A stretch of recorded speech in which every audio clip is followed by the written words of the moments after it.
flesh loss is still part of our coverage. And Michael, looking at that extraordinary shot, and it is a rare view of the White House from the Washington Monument. The eye focuses on the Rose Garden, which has been a subject you have talked a lot about, especially on social media.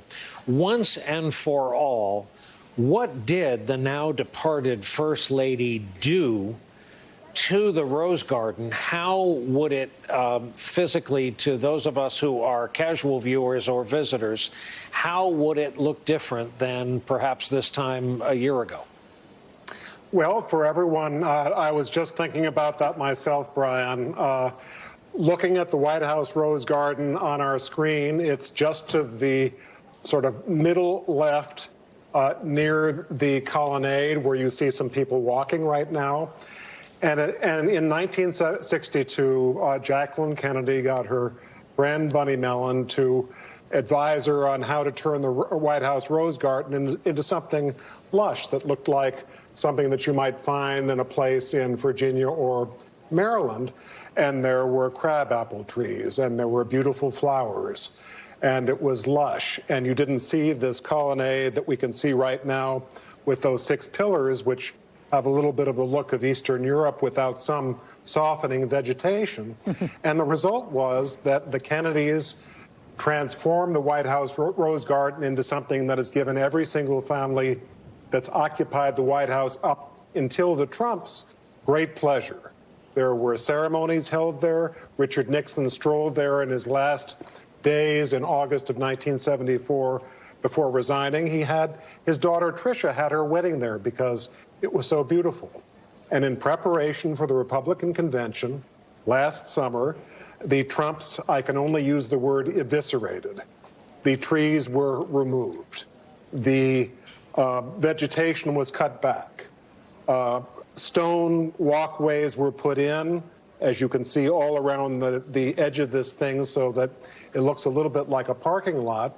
And so something that was a huge joy, I think Nicole will confirm this, wouldn't you, Nicole, to people who worked in the White House and lived in the White House? Yeah, if Nicole is with us. Yes, I mean your points are so. It's so striking to me that they didn't do the basic parts of the job, and that's so clear watching the ceremony at Arlington. And then the parts of the job that the Trumps tackled were done in a way that didn't seem to honor any of the history or the traditions, and that must have been searing for you as a historian, Michael. Drove me crazy, and I'm sure it drove both of us and Brian, I know. Yeah. And so the result is that this beautiful place, you know, you're working in the White House these long hours. I'm sure we haven't discussed this. I'll bet you a lot of times you walked out there just to get a little breath of air and sort of get away from your office. And It was beautiful, and it doesn't look like downtown Washington, D.C.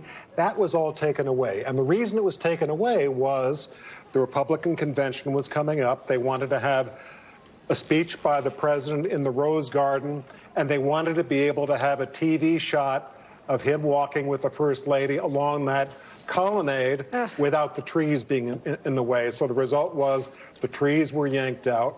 This whole place was transformed essentially for a camera shot. They claimed it was, you know, to improve irrigation or for some other reason.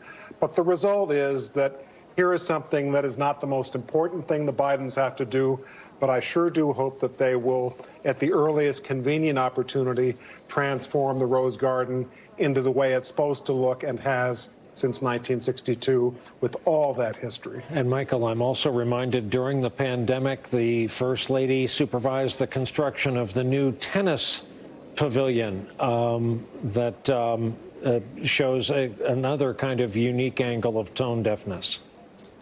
Brian, you're provoking me. But since you have done so, I am happy to respond.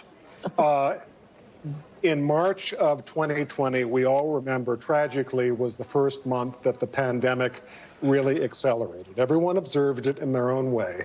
This is how the Trumps and the First Lady, Mrs. Trump, observed it. And that was by overseeing the building of what they call a tennis pavilion. There's a very nice tennis court that Barack Obama used to play basketball on, and there are some people who suspect that the Trumps were very eager in their eagerness to erase almost any trace of the Obamas, to convert this as quickly as possible so that it did not look the way it did when the Obamas were there. The result was installed a so-called tennis pavilion, and we have photographs of Mrs. Trump in her hard hat, which looks as if it's for a heavy construction of a skyscraper. This is a 1,200 square foot tennis pavilion, so-called. It looks quite like a mausoleum to some people, and there are some people who have some association with the White House, not members of the Trump staff, who have joked, do they get burial privileges underneath a tennis pavilion at some point, because it looks much more like a cemetery than it does a thing that should be next to a tennis building. And there are even some who have noticed that the tennis pavilion looks exactly like a structure right next to the house in Bel Air in Los Angeles that was used for the Beverly Hillbillies. I don't know anyone who would make that comparison. Of course, I'm just quoting others. I am here for Michael Beschloss Unchained. I'm just saying, I can just inject all of this directly into my veins. It takes a lot. Seriously, but we're finally getting it. While we've been talking about these things, we're looking at the service members